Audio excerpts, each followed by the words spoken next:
The Lord be with you. A reading from the Holy Gospel according to Luke. Now all the tax collectors and sinners were coming near to listen to him, and the Pharisees and the scribes were grumbling and saying, "This fellow welcomes sinners and eats with them." So he told them this parable. There was a man who had 2 sons. The younger of them said to his father, "Father, give me the share of the property that will belong to me." So he divided his property between them.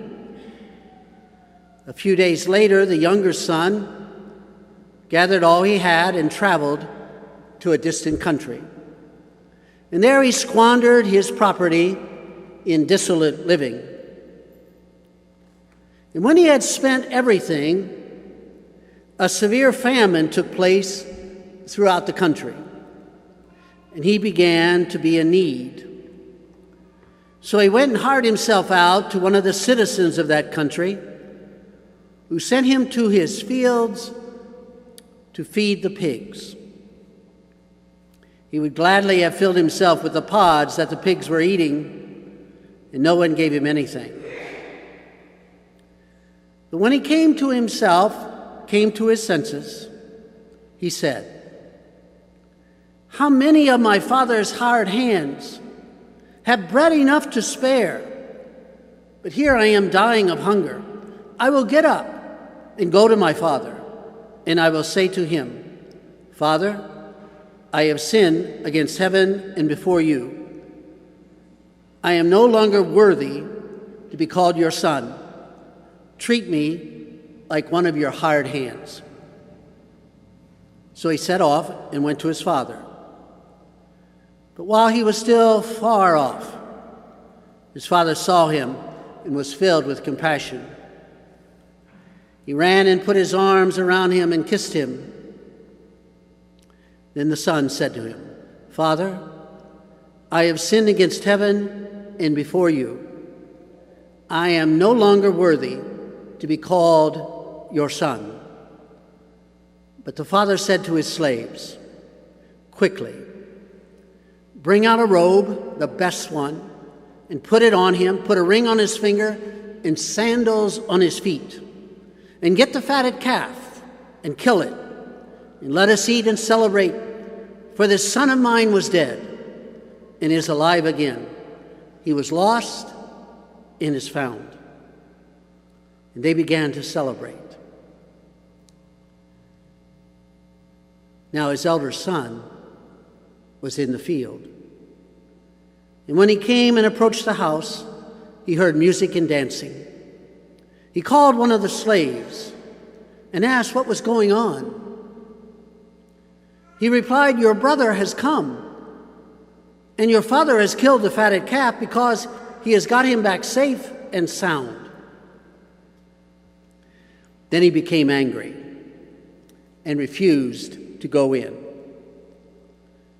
His father came out and began to plead with him. But he answered his father, 'Listen, for all these years, I've been working like a slave for you, and I've never disobeyed your command. Yet you have never given me even a young goat, so that I might celebrate with my friends.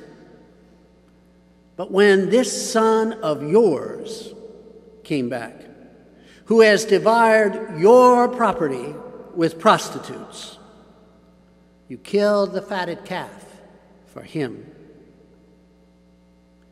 Then the father said to him, 'Son, you are always with me, and all that is mine is yours.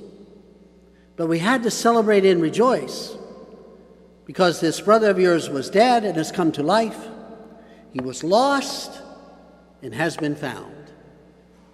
The Gospel of the Lord.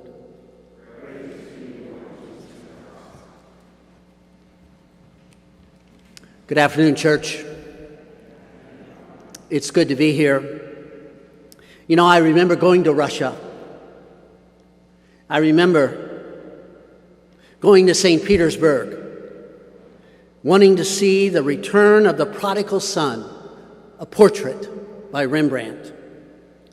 This is the same portrait that Nouwen wrote about.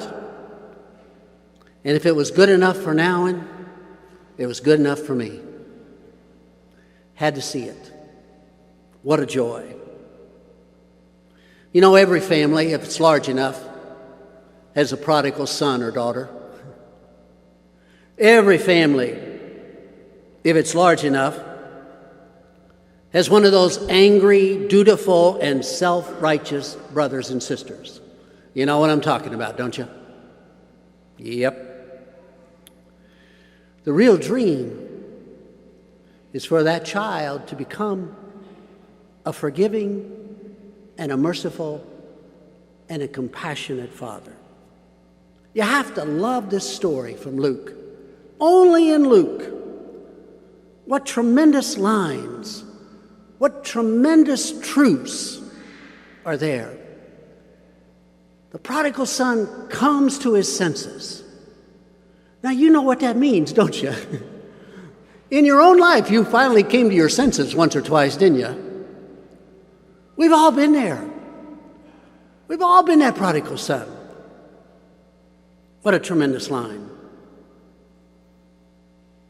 And maybe you've ran out there to embrace someone you love who's come back and you don't care what they did.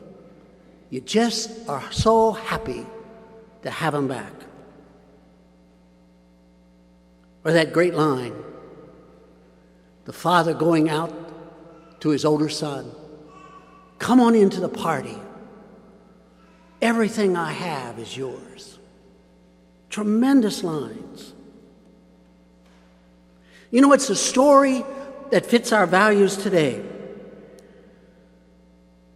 So many of us have a family member who feels entitled, don't they? Ever heard of that, entitlement? We talk about it all the time, don't we? I'm entitled to this. The prodigal son felt he was entitled to his share of estate. He wanted it right now from his daddy.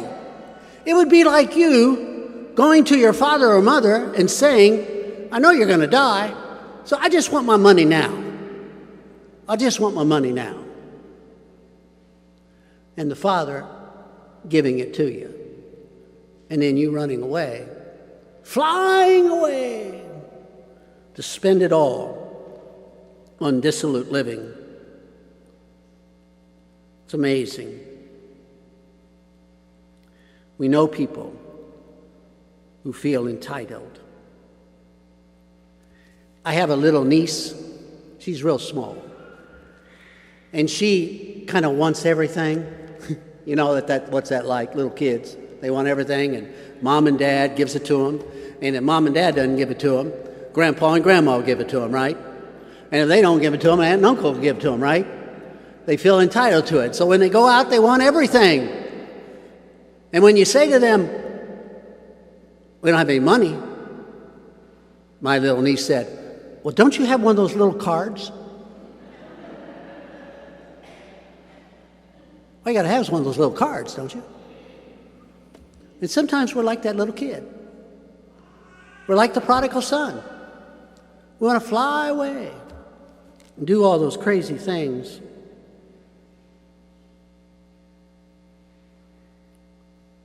Lots of families also have the elder brother. He's the workaholic. Believe me, I know about being a workaholic. I own that. The elder son who's always doing his duty. Maybe you had one of those siblings like that. They always did what was right. They always work. But inside, they're angry, they're resentful, they're self-righteous. Why can't you be like me? Sound familiar? He doesn't want to come into the party. In fact, he doesn't even want to be part of the family anymore. He says, it's your son, it's not my brother. He's not celebrating with this son of yours. He disowns the family. I had a couple of brothers. I'll never forget one of my great lines one of my brothers told me. I guess he was feeling a little resentful. He said, "You know, our younger brother had a car before I had a bicycle." That may have happened in your family too. You know, we need to move on from our anger and resentment. Those of us who are Catholic, we might have a lot of reason to be angry right now or resentful, but we need to move on. This story is not about being angry.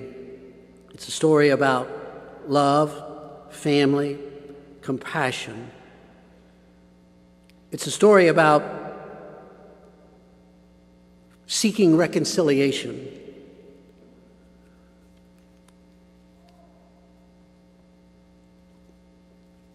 He wants his whole family back again. And the question is, would you go into the party if you were the older brother? We don't know the answer in the story. But I think what the gospel writer is challenging us to is courage, contrition, and the conviction of God's great forgiveness and mercy, and how he wants us all to be family, united together. Indeed, we've all been the prodigal son, and we've all been the older brother, filled with anger and hostility, resentment and complaining. And Jesus reminds us today, let it go. It's time to celebrate, to forgive, to be merciful and compassionate, as the Father is merciful, forgiving, and compassionate. Taste and see, taste and see the goodness of the Lord. This is what we do. We're like the Israelites coming home. It's time to move on, to feast of God's love, to be reconciled by Christ. Amen.